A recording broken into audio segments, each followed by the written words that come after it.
Assalamualaikum warahmatullahi wabarakatuh.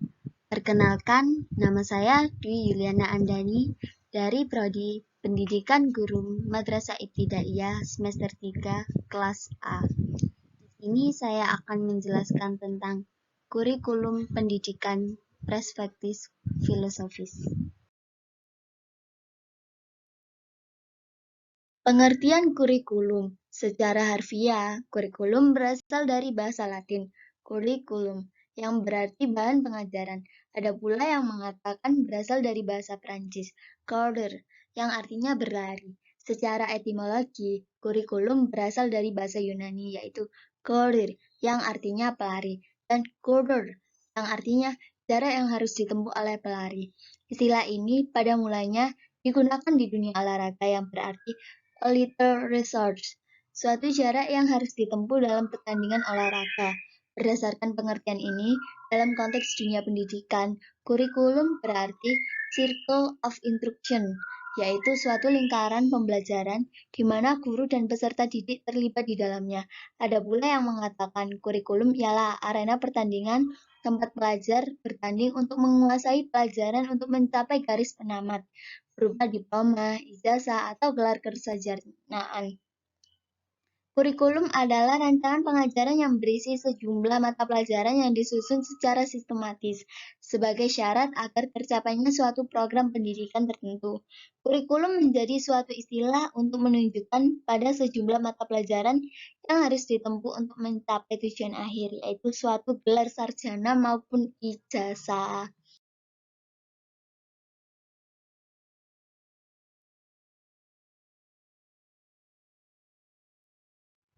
Kurikulum dapat juga diartikan menurut fungsinya.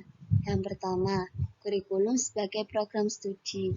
Kurikulum sebagai perangkat mata pelajaran yang mampu dipelajari oleh peserta didik.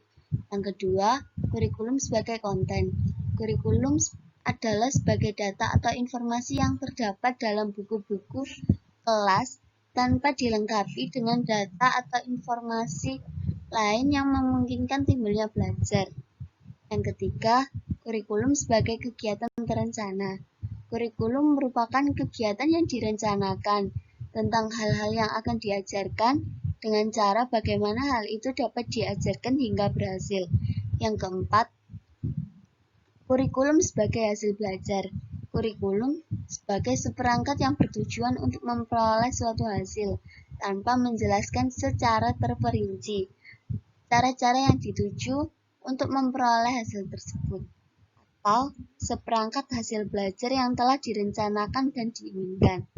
Yang kelima, kurikulum sebagai reproduksi kultural.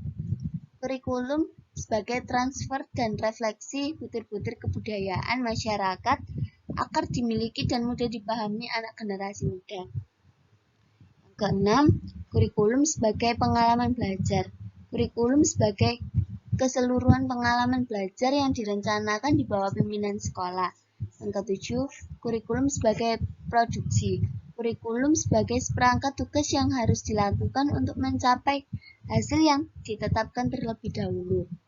Kurikulum juga bisa diartikan sebagai jumlah pengalaman pendidikan, kebudayaan, sosial, olahraga, dan kecakapan yang disediakan oleh sekolah bagi murid-muridnya dengan maksud untuk menolongnya berkembang secara menyeluruh dalam segala segi, mengubah tingkah laku mereka sesuai dengan tujuan pendidikan.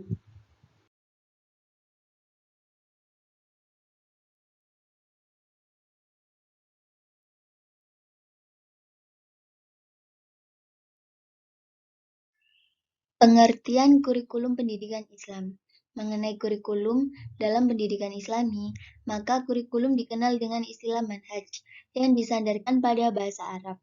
Dalam hal ini, Al-Syabani menjelaskan bahwa kurikulum manhaj merupakan jalan terang yang dilalui oleh pendidik atau guru latih dengan orang-orang yang dididik atau dilatihnya untuk mengembangkan pengetahuan, keterampilan, dan sikap mereka.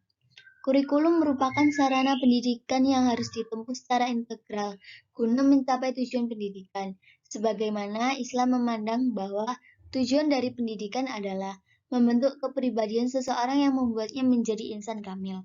Dengan pola takwa insan kamil artinya manusia utuh rohani dan jasmani dapat hidup dan berkembang secara wajar dan normal karena takwanya kepada Allah Subhanahu wa taala.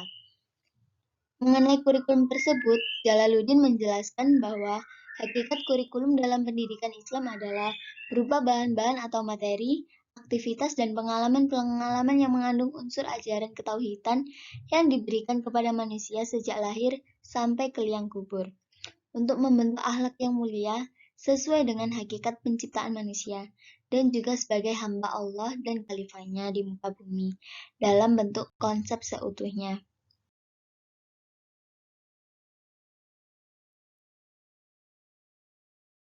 Jalaluddin menjelaskan secara filosofis kurikulum, menurut pendidikan Islam, erat kaitannya dengan upaya untuk membentuk suatu pandangan hidup yang berorientasi pada penanaman nilai-nilai ketauhidan, guna meningkatkan mutu hidup manusia yang hakiki, yakni menyembah dan berbakti kepada Allah Subhanahu wa taala sepanjang hayatnya.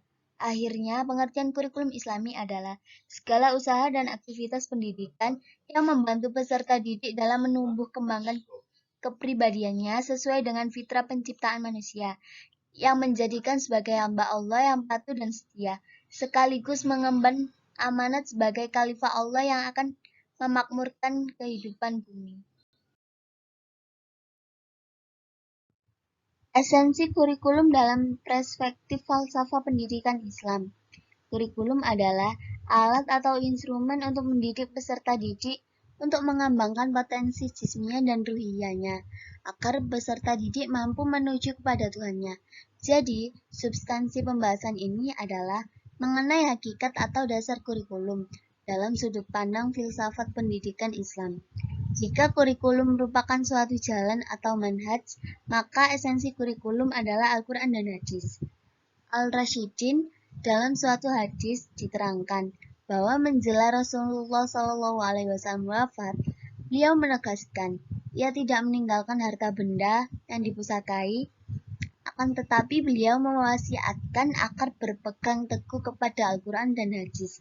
Artinya, dalam segala ucapan, tindakan, dan segala aktivitas kehidupannya di dunia ini, berdasarkan Al-Quran dan Hadis, termasuk dalam ranah pendidikan Islam. Secara teoritis menurut S. Nasution, asas atau landasan kurikulum. Yang pertama, asas filosofis. Asas filosofis membawa rumusan kurikulum pendidikan Islam kepada tiga dimensi, ontologi, epistemologi, dan aksiologi. Dimensi ontologi mengarahkan kurikulum agar lebih banyak memberi anak didik kesempatan untuk berhubungan langsung dengan fisik-fisik, objek-objek. Dimensi epistemologi adalah perwujudan kurikulum yang sah yang berdasarkan metode konstruksi pengetahuan yang disebut metode ilmiah, yang sifatnya mengajak berpikir menyeluruh, reflektif, dan kritis. Implikasi dimensi epistemologi dalam rumusan kurikulum isinya cenderung fleksibel karena pengetahuan yang dihasilkan tidak mutlak, tentatif, dan dapat berubah-ubah. Dimensi aksiologi mengarahkan pembentukan kurikulum agar memberikan kepuasan pada diri peserta didik agar memiliki nilai-nilai yang ideal, supaya hidup dengan baik dan terhindar dari nilai-nilai yang tidak diinginkan. Yang kedua, asas sosiologi. Sekolah berfungsi mempersiapkan anak didiknya agar berperan aktif dalam bermasyarakat. Oleh karena itu, kurikulum sebagai alat dan pedoman dalam pendidikan di sekolah harus relevan dan dengan kebutuhan dan tuntutan masyarakat.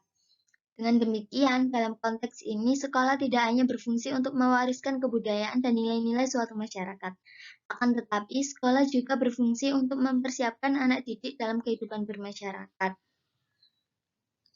Kurikulum bukan hanya berisi berbagai nilai suatu masyarakat, akan tetapi bermuatan segala sesuatu yang dibutuhkan masyarakat.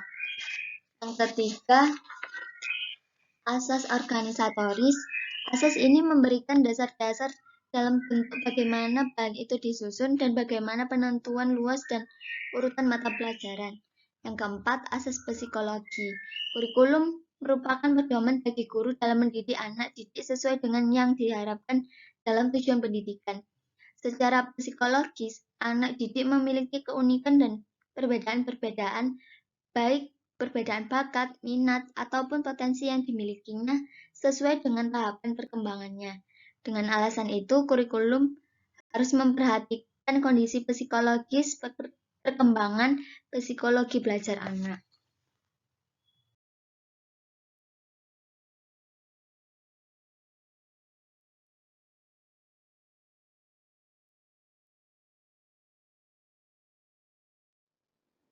Ciri-ciri kurikulum pendidikan Islam. Yang pertama, menonjolkan tujuan agama dan akhlak pada berbagai tujuan-tujuan dan kandungannya, metode-metode, alat-alat, dan teknik bertolak agama. Yang kedua, meluasnya perhatian dan menyeluruhnya kandungan. Kurikulum yang benar adalah kurikulum yang menyeluruh dalam perhatian dan kandungannya. Yang ketiga, kurikulum dalam pendidikan Islam selain menyeluruh perhatiannya dan kandungannya, juga menaruh perhatian untuk mencapai perkembangan yang menyeluruh, melengkapi, dan berimbang antara orang dan masyarakat. Yang keempat, kecenderungan seni halus, aktivitas pendidikan jasmani, latihan militer, pengetahuan teknik, latihan kejuruan, bahasa-bahasa asing, sekalipun pada dasar perorangan. Yang kelima, keterkaitan antara kurikulum pendidikan Islam dengan kesediaan-kesediaan pelajar dan minat, kemampuan, kebutuhan, dan perbedaan-perbedaan perseorangan di antara mereka.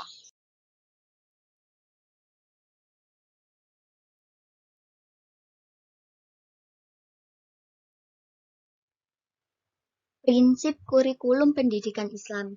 Menurut H.M. Arifin dalam bukunya Ilmu Pendidikan Islam ialah prinsip kurikulum pendidikan Islam ada 4. Yang pertama, kurikulum pendidikan yang sejalan dengan idealitas Islami adalah kurikulum yang mengandung materi, bahan, ilmu pengetahuan yang mampu berfungsi sebagai alat untuk tujuan hidup Islami. Yang kedua, berfungsi alat yang efektif mencapai tujuan. Kurikulum harus mengandung tata nilai Islami yang intrinsik dan ekstrinsik, mampu merealisasikan tujuan pendidikan Islam.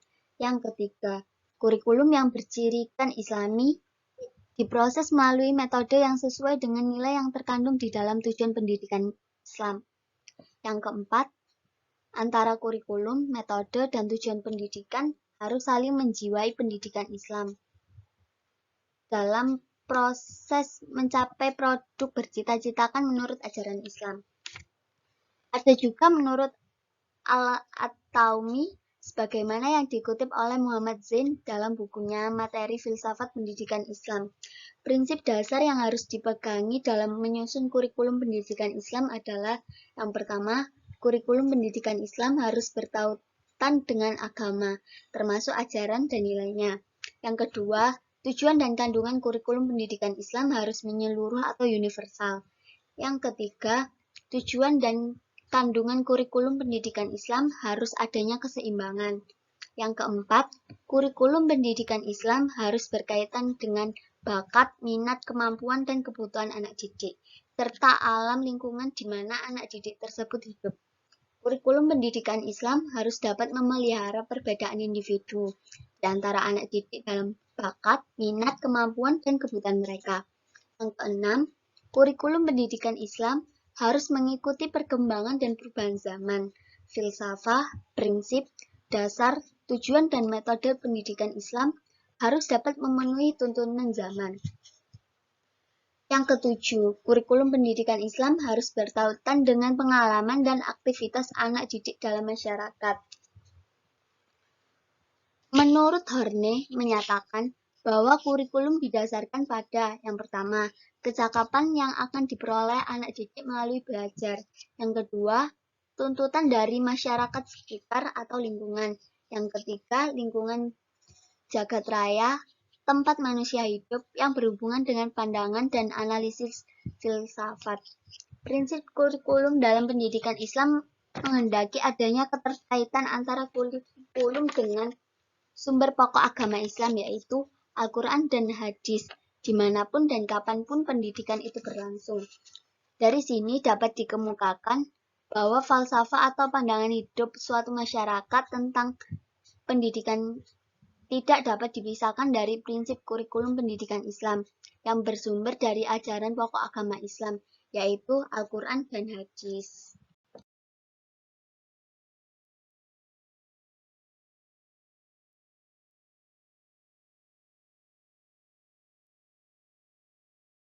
Isi kurikulum pendidikan Islam.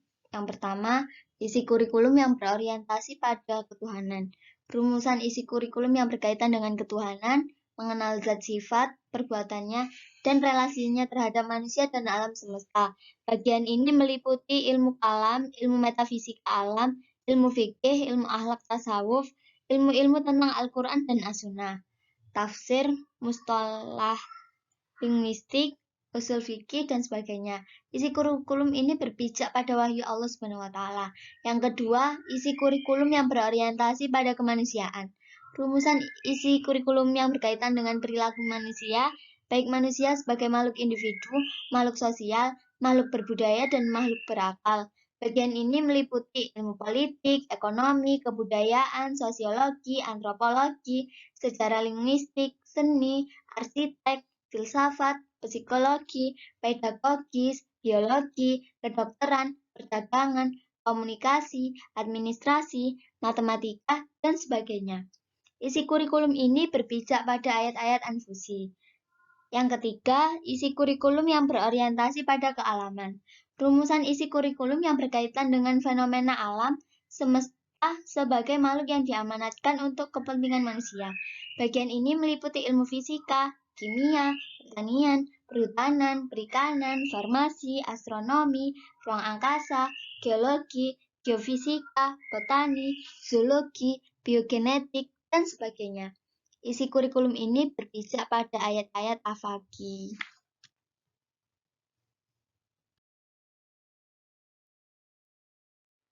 Tinjauan historis kurikulum pendidikan Islam. Kurikulum pada masa klasik. Masa Nabi Muhammad SAW dan masa-masa sahabat dapat dikategorikan ke dalam masa klasik. Materi pendidikan pada masa ini tidak terlepas dari masalah pembinaan dan pemantapan umat serta pembinaan kerukunan sesama umat. Lembaga pendidikannya adalah berupa majelis-majelis pengajaran dan masjid-masjid tempat Nabi Muhammad SAW dan para sahabatnya menyampaikan dakwahnya. Pada masa tersebut, lembaga pendidikan belum didirikan secara formal. Hal ini disebabkan belum tersebarnya Islam secara luas. Kurikulum pada masa pertengahan. Masa pertengahan ini dapat dikatakan sebagai masa kemajuan dan masa kemunduran. Masa kemajuan dapat dilihat pada masa pemerintahan Daulah Abbasiyah, khususnya pada masa pemerintahan Khalifah Harun al-Rasyid. Pada masa ini, banyak lembaga pendidikan yang didirikan, baik untuk anak-anak maupun untuk orang dewasa. Mata pelajaran yang diajarkan disesuaikan dengan jenjang pendidikan peserta didik, pemberian mata pelajaran, dan pengaturan waktu untuk belajar. Pada masa ini, jenjang pendidikan dimulai dari sekolah tingkat rendah untuk anak-anak, dan lama pendidikannya kurang lebih 5 tahun. Kemudian dilanjutkan ke jenjang pendidikan menengah dan jenjang pendidikan perguruan tinggi. Masa kemunduran dalam pendidikan Islam dipengaruhi oleh terjadinya perang salib yang menyebabkan banyak ulama yang wafat dan musnahnya ribuan bahkan jutaan kitab seiring dengan musnahnya beberapa perpustakaan Islam saat itu. Kurikulum pada masa modern. Kurikulum dewasa ini tetap mengikuti prinsip-prinsip yang berlaku dalam memilih suatu bentuk kurikulum tertentu.